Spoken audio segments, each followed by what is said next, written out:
How could monarchs, men who commanded armies and bent nations to their will, find themselves undone by a disease carried not by armies, but by whispers in the dark? Syphilis, a venereal infection that slithered through the courts of Europe for centuries, spared no one, neither beggar nor king. It passed quietly from bedchambers to boudoirs, hidden beneath the silks of nobility as easily as beneath the rags of the poor.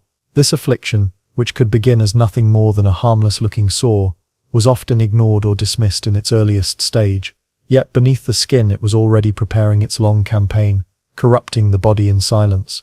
It traveled slowly, stealthily, poisoning the blood, spreading from organ to organ. Weeks became months, and the infection burrowed deeper, each stage more devastating than the last. Soon came the second wave: fever, rashes, ulcers that scarred faces and limbs, marks that no perfume or powder could fully disguise. These signs carried shame as much as pain, for they exposed sins the courts preferred to keep hidden. And still, syphilis did not stop. Years later, it resurfaced with new cruelties, gnawing at the nervous system, twisting the mind, and leaving once great men broken in body and spirit. It stole memory, judgment and reason, turning sovereigns into shadows of themselves. For some, the disease ended in madness. For others, in slow physical collapse, their flesh ravaged until even their physicians recoiled. No crown, no court, no divine right could shield its victims from the silent destroyer. Today, we uncover how syphilis claimed the lives of famous monarchs. But before we begin, make sure to subscribe to Rotten Ages. Our community is growing fast, and this is only the beginning. Picture this. Year, 1630. Charles II of England is born. The man who would be remembered as the Merry Monarch. His sharp wit and endless appetite for pleasure filled his courts with laughter and scandal. Yet beneath the silks and music his body carried a torment that would shadow his reign forever. Syphilis. He was the son of Charles I, the king who would lose his head in the fires of civil war. When monarchy itself was broken, the boy became a fugitive of history, drifting from court to court across Europe, learning exile and survival long before he learned to rule. Then, in 1660, fortune shifted. After the long, joyless years of Puritan austerity under Oliver Cromwell, monarchy returned in a blaze of triumph. Charles rode back to England not as a weary exile but as a savior of indulgence. Crowds roared, music thundered, and a kingdom tired of silence embraced its king of mirth and excess. And Charles gave them just that. He was charming, clever, and endlessly magnetic, but he was also reckless. Affairs with actresses, mistresses, and noble women defined his private life. It was a reign as lively in the bedroom as in the council chamber, and soon enough the king's appetite exposed him to one of the deadliest infections of the age. Most historians agree that Charles contracted syphilis in his youth, perhaps during his years in exile when he cultivated lovers across the continent. By the time he returned to England as king, the disease was already a hidden companion. Medical knowledge of the 17th century was pitiful. Mercury ointments, toxic brews and purges were offered as cures. In truth, these treatments often harmed more than helped. For a time Charles carried the illness discreetly, the symptoms masked behind his natural energy. But syphilis is a patient killer. By his 40s, it began to show its hand. His once robust vitality gave way to exhaustion, joint pain, and bouts of confusion. At court, whispers circulated about the king's failing health, though no one dared to say aloud what they suspected. Syphilis is more than a physical affliction. It corrodes judgment. For Charles, the later years of his reign grew increasingly dependent on advisors, ministers, and mistresses alike, filled the void as the king slipped into fatigue and mental haze. Reports suggest that he struggled with concentration, that decisions once made swiftly and decisively were now delayed or delegated. Even in public, signs appeared. He often struggled to endure long audiences. There were days he could not sit on the throne without visible discomfort. The Merry Monarch, once celebrated for his energy, grew pale and heavy with suffering. Charles's marriage to Catherine of Braganza, the Portuguese princess, who brought with her a valuable dowry and alliance, never produced children. She remained loyal despite the king's brazen infidelities, but behind palace walls their marriage was strained. Catherine endured humiliation after humiliation, watching mistresses flaunt their influence, knowing her husband risked his health and hers. The presence of syphilis in their union was a cruel irony. Catherine, devout and patient, was left powerless as her husband succumbed to a disease born of his excesses. She bore the pain in silence, her dignity contrasting sharply with the scandals that enveloped Charles's reign. The king's declining health was not merely a private matter, the machinery of state began to wobble. As Charles leaned more heavily on his ministers, factions within court gained power, exploiting his weakness. The image of a strong monarchy, carefully rebuilt after Cromwell's republic, was once again fragile. Syphilis thus became more than an illness. It became a political actor. The weakened king meant unstable governance, and instability meant danger for the Stuart dynasty. Indeed, Charles's death in 1685 at just 54 years old brought an end to male succession in his line. His brother James II would inherit the throne, and soon plunge the kingdom into another storm of crisis. In his last years, Charles grew increasingly withdrawn. Physicians dosed him with mercury, bleeding and other tortures that only worsened his suffering. His face became gaunt, his mind clouded. By the time he died, syphilis had thoroughly ravaged him. The once magnetic monarch was reduced to a husk, a reminder that even kings cannot escape disease. To his subjects, Charles had embodied joy, laughter, and indulgence, yet his legacy was bittersweet. Behind the glitter of court entertainments lay a truth too dangerous to speak aloud. Their king had been undone by the very appetites that once made him beloved. Charles II's story demonstrates the cruel paradox of syphilis in royal courts. It was born of privilege, carried by indulgence, concealed by shame, but its impact was devastating. The king's body weakened, his mind dimmed, and his dynasty faltered. His reign, so full of promise when monarchy was restored, ended as a cautionary tale. For historians, Charles is not just the merry monarch, he is the first in a line of European royals whose hidden afflictions shaped politics as much as personal lives. And for us, his story reminds us that disease is the great equalizer. No palace walls, no crown, no divine right could protect him from the silent destroyer called syphilis. If Charles II of England revealed how syphilis could quietly corrode a monarchy, then the story of Frederick William II of Prussia shows how indulgence and weakness, magnified by disease, could cripple an entire empire. His reign, which began with great promise in 1786, ended as one of disappointment and decline, and at its core lay the same silent adversary, syphilis. Frederick William II was born in 1744, heir to one of the most disciplined and formidable states in Europe. His uncle, Frederick the Great, had transformed Prussia into a military powerhouse, feared and respected across the continent. When Frederick William ascended the throne, many hoped he would continue this legacy. He was tall, charismatic, and possessed of a refined taste for art and music. Unlike his austere uncle, he enjoyed splendor and leisure, qualities that made him popular at court. But beneath the charm lurked a fatal flaw. He lacked discipline, where Frederick the Great had been relentless. Frederick William was indulgent. He surrounded himself with lovers and courtiers, spending lavishly on luxuries. This lifestyle, while dazzling in its opulence, made him dangerously vulnerable to the diseases that thrived in the gilded courts of Europe. It is widely believed that Frederick William contracted syphilis as a young man. Like many princes, he indulged in affairs with courtesans and noble women, and at a time when venereal disease was rampant, his risk was high. At first, the illness was invisible, but syphilis works in shadows. By his 20s, he began to show signs, recurring fevers, sores, and fatigue. Over time, the disease advanced, settling into his nervous system and transforming into neurosyphilis. This progression meant more than physical pain. It struck his mind. Mood swings, paranoia, and erratic behavior began to shape his personality. What had once been seen as charming eccentricity hardened into instability. Courtiers whispered of his unpredictability. Ministers quietly adjusted, aware their king could not be relied upon. As syphilis advanced, Frederick William's health deteriorated dramatically. His once vigorous demeanor collapsed into lethargy and confusion. He became increasingly reliant on advisors, ceding more and more control of the state to ministers and generals. What might have been dismissed as mere personal weakness became a national issue. Prussia's destiny was now in the hands of men who ruled through a fading monarch. The disease's toll was evident, not only in his politics, but in his appearance. His once commanding figure grew bloated, his face pale and lined. He isolated himself for long periods, suffering from pain and mental decline. Visitors left court unsettled, noting how the king who once embodied promise now seemed a shell of himself. His marriage to Elizabeth Christine of Brunswick-Wolfenbüttel became another casualty of his illness. The union, arranged for political stability, was already strained by his philandering. But as his health worsened, their relationship fractured further. Elizabeth became the steady presence in their household, effectively raising their children, while her husband spiraled into illness and indulgence.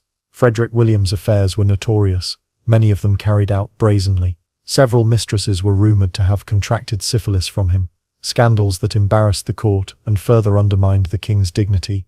What should have been a stable royal household became instead a stage for humiliation, weakening not only the family but the monarchy itself. In the 18th century, syphilis carried immense stigma. It was associated with moral corruption, indulgence, and vice. Royals who suffered from it concealed their condition fiercely, aided by doctors sworn to secrecy. Yet, in Frederick William's case, his decline was too obvious to ignore. His erratic decisions, combined with his worsening physical state, fueled speculation. Behind palace doors, his physicians attempted the usual treatments of the time: mercury ointments, purgatives, bleeding. None worked. The cure often poisoned him further, exacerbating his weakness. And so the charade continued, a court pretending its king was strong, even as his body crumbled.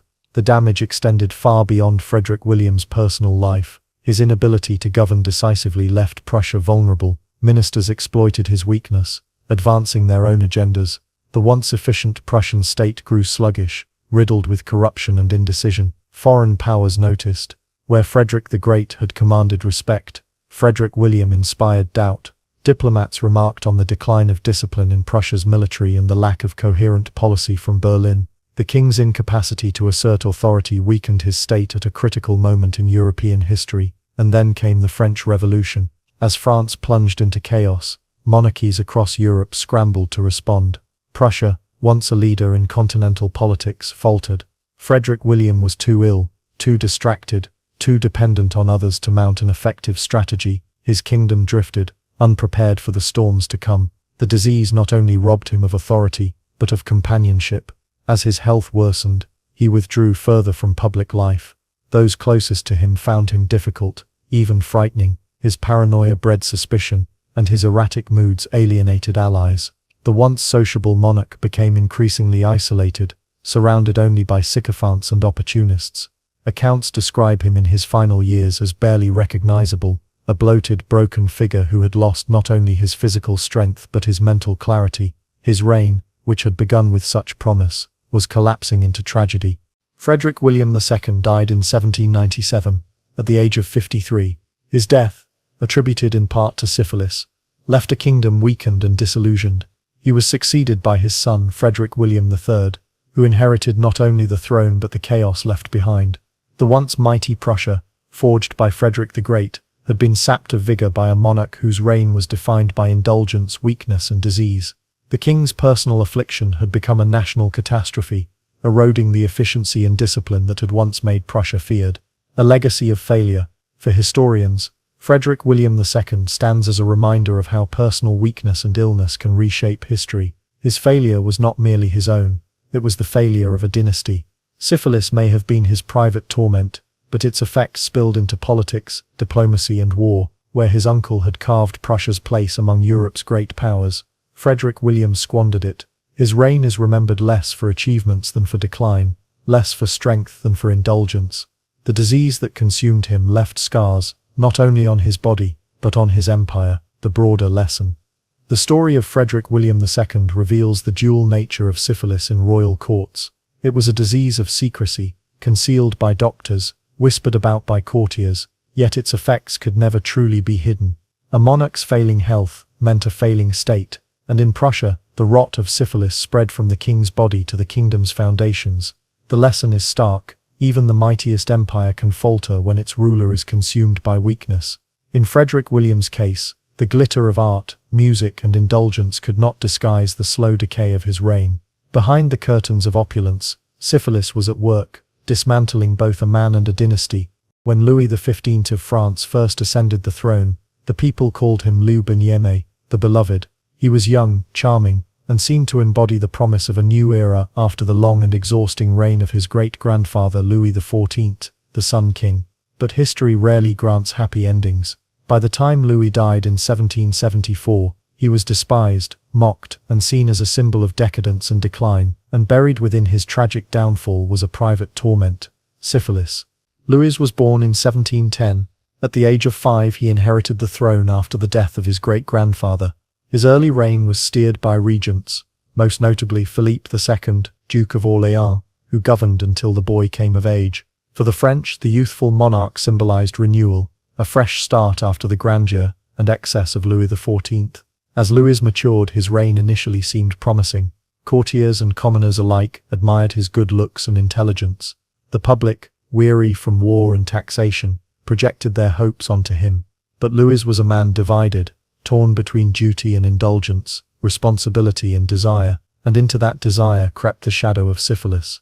It is widely believed that Louis contracted syphilis in his youth, perhaps even as a teenager. The French court was infamous for its sensual excesses, and Louis was no exception. Surrounded by mistresses, courtesans and intrigues, he plunged into affairs that exposed him to infection. At first the disease remained hidden. Physicians swore secrecy, courtiers whispered, but dared not confront. Early symptoms were dismissed as minor ailments, yet syphilis does not stay silent forever. By the 1740s, Louis began to show signs of decline, fatigue, pallor, and recurring bouts of illness.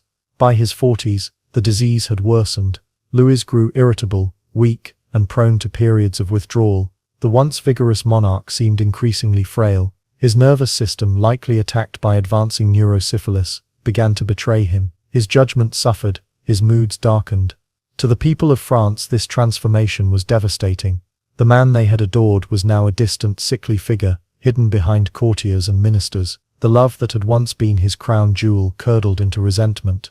By the 1750s, he was no longer the beloved. He was ridiculed, despised and accused of abandoning the needs of his people. As syphilis eroded his health, Louis relied more heavily on his ministers to govern. Decisions once made by the king were now filtered through advisors who pursued their own agendas. Courtiers whispered that the monarch had become a puppet. Foreign ambassadors reported a sovereign too weakened by illness and distraction to steer France effectively. This vacuum of leadership was catastrophic. France, embroiled in wars and economic crises, needed strong direction. Instead, it had a monarch increasingly incapacitated, his authority undermined by disease and manipulation. Louis married Marie Leszczyńska, daughter of the exiled King of Poland, in 1725. She was 15, gentle, and pious, an ideal queen in the eyes of many. Their marriage produced children, and began with harmony. But Louis's infidelities soon shattered it. The king's mistresses became infamous, most notably Madame de Pompadour, who remained his confidant for nearly 20 years. Her influence on politics and culture was enormous, yet her relationship with the king also symbolized the erosion of his marriage. Behind the glitter of Versailles, the queen suffered humiliation, while syphilis silently consumed her husband. Louis's ongoing affairs meant continued exposure to infection. Some historians suggest that the disease may even have passed among members of the court, an open secret cloaked in silence.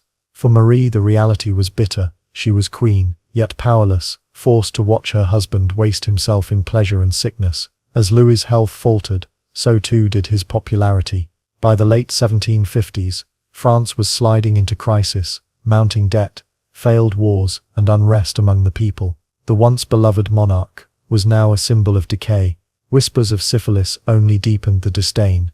The disease, associated with immorality and indulgence, mirrored what many saw in their king, a man consumed by desire, unable to rule with strength or wisdom.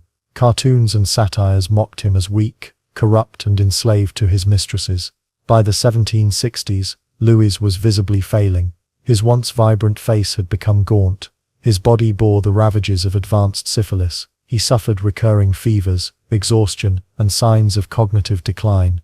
Courtiers noticed his increasing withdrawal, his preference for seclusion. The man who once embodied France's hopes was now a shadow of himself. He lingered in the gilded halls of Versailles, a sick king presiding over a faltering realm. His ministers schemed, his people murmured, and his body deteriorated. When Louis died in 1774, at the age of 64, syphilis was a key contributor. His death left a kingdom weakened, burdened by debt, and poised on the brink of revolution. His grandson Louis XVI would inherit not just the crown, but the festering discontent that would explode in 1789. Louis XV's struggle with syphilis was more than a personal tragedy. It became a symbol of the decay of the ancient regime. The hidden sores of the king mirrored the hidden rot of the monarchy itself: corruption, indulgence, and disconnection from the people. His decline marked a turning point. The image of a monarch as the embodiment of divine strength was shattered. Instead, the people saw a man broken by illness, too weak to govern, too compromised to inspire loyalty. Louis XV's story shows how syphilis was not only a disease of the body, but a disease of monarchy. It eroded health, weakened authority, and symbolized moral corruption. The man who had once been beloved left behind a legacy of disappointment and decay. In the shadow of his illness, France slid closer to collapse, and when the revolution finally came, many looked back at his reign not as a golden age, but as the beginning of the end. Christian VII of Denmark, 1749–1808, stands as one of the most tragic and unsettling figures in European royal history. Officially, he reigned for over 40 years, but in truth his life became a cautionary tale about the fragility of monarchy when power rests on a mind in collapse. His reign was not remembered for triumphs, but for scandal, manipulation, and the haunting image of a king slowly imprisoned by his own madness. Christian was born into privilege, the son of King Frederick V of Denmark and Louise of Great Britain. Yet the gilded setting of his childhood concealed an atmosphere of neglect and cruelty. Reports from the time suggest that the young prince was subjected to physical punishments and humiliations by harsh tutors. Bereft of affection and stability, he developed anxiety, paranoia, and behaviors that were seen as eccentric, even disturbing. By adolescence, symptoms of serious mental illness were evident. He suffered from violent mood swings, compulsive rituals, and disturbing fantasies. Some historians believe he displayed signs of schizophrenia. Others point to a mixture of inherited vulnerability and the trauma of his upbringing. Whatever the precise diagnosis, Christian entered adulthood already carrying the heavy shadow of instability. When his father died in 1766, Christian ascended the throne at only 17. In those first months, Denmark's people dared to hope a youthful monarch might bring energy and reform. Instead, their expectations were swiftly crushed. Christian's behavior in public shocked courtiers and ambassadors alike. He laughed uncontrollably during solemn ceremonies, insulted dignitaries without cause, and indulged in nights of debauchery with prostitutes and drinking companions. He was prone to sudden bursts of cruelty, ordering servants to be beaten, then collapsing into fits of remorse. His courtiers whispered of a mad king, though officially such words could never be spoken aloud. Dynastic politics demanded that Christian marry, and in 1766 he wed Caroline Matilda of Great Britain, sister of King George III. She was only 15, a girl transported from London to Copenhagen to become queen consort. Their union was doomed from the beginning. Christian, incapable of stability or fidelity, treated his wife with cold indifference punctuated by erratic gestures of passion. While Caroline sought companionship and dignity in her new role, she found herself isolated in a hostile court and tied to a husband who was sinking deeper into his illness. In 1768, a pivotal figure entered Christian's life: Johann Friedrich Struensee, a German physician who accompanied the king on a European tour. Struensee discovered that he could soothe the monarch's agitation, calm his rages, and even gain his trust. Soon he was not only the king's doctor but his confidant. More than that, Struensee became the secret lover of Queen Caroline Matilda. Together, they formed an extraordinary and dangerous partnership. The doctor and the queen effectively ruled Denmark, using Christian as a puppet. For 4 years, Struensee was the true power in Copenhagen, pushing through Enlightenment-inspired reforms. He abolished torture, promoted freedom of the press, streamlined administration, and sought to modernize the kingdom. Yet his rapid rise and his scandalous affair with the queen earned him bitter enemies. Nobles seethed with jealousy, the clergy bristled at his reforms, and the people whispered about the humiliation of a king cuckolded in his own palace. Coup and catastrophe. By 1772, resentment exploded. In a dramatic coup, orchestrated by the Dowager Queen and conservative nobles, Struensee was arrested. Caroline Matilda was seized, accused of adultery and treason. Christian, confused and malleable, was persuaded to sign the orders that destroyed the two people closest to him.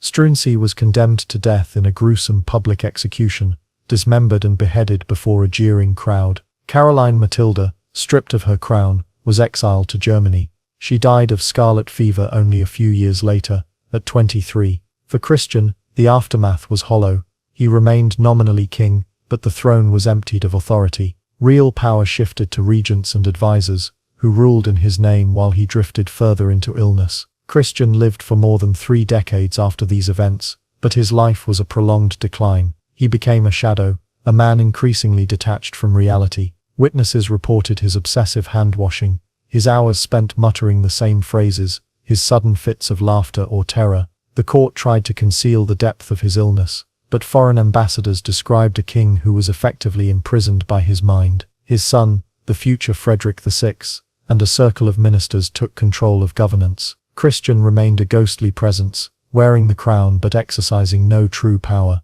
In the eyes of contemporaries, Christian's madness was more than a personal tragedy. It became a metaphor for the weakness of monarchy itself. A kingdom led by a man unfit to rule revealed how fragile dynastic power could be. For some, his instability was divine punishment. For others, it symbolized the corruption of royal bloodlines and the vulnerability of absolute rule. The image of a king who was king in name only, who signed decrees he could not understand, haunted the European imagination. Denmark, under his reign, was effectively a stage on which the futility of hereditary monarchy was displayed in stark terms. Christian VII died in 1808 at the age of 59. By then he had long ceased to matter politically. His reign is remembered not for victories or reforms, but for scandal, tragedy, and humiliation. The story of the Mad King, the betrayed Queen, and the executed doctor remains one of Europe's most infamous royal dramas. Yet his life holds deeper lessons. It reminds us that even the crown cannot shield a man from mental illness. It shows how the personal fragility of a monarch could destabilize a nation,